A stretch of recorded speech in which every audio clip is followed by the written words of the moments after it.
निजी रूपमा निर्मित रकेटलाई अन्तरिक्ष कक्षामा पुर्याउने भारत विश्वको तेस्रो देश बनेको छ। भारतको निजी अन्तरिक्ष कम्पनी स्काइरूट एरोस्पेसले आज जुलाई 18, 2026 भारतको पहिलो निजी रूपमा विकसित अर्बिटल रकेट विक्रम-1 सफलतापूर्वक अर्बिटमा पुगाएपछि भारतले यो ऐतिहासिक उपलब्धि हासिल गरेको हो। श्रीहरिकोटा स्थित सतीश धवन स्पेस सेन्टरबाट गरिएको यो सफल रकेट लन्चसँग भारत निजी रूपमा निर्मित रकेटलाई अर्बिटमा पुर्याउने विश्वको तेस्रो देश बनेको छ भने यसअघि यो उपलब्धि अमेरिका र चीनले हासिल गरेका थिए।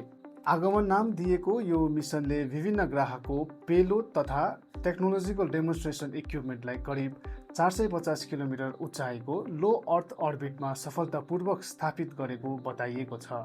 सन् 2018मा पूर्व इसरो साइन्टिस्ट पवन कुमार चन्दना र नगा भरत दाकाले स्थापना गरेको स्काइरूट एरोस्पेसले भारतको निजी अन्तरिक्ष क्षेत्रको नयाँ भाग सुरु गरेको छ।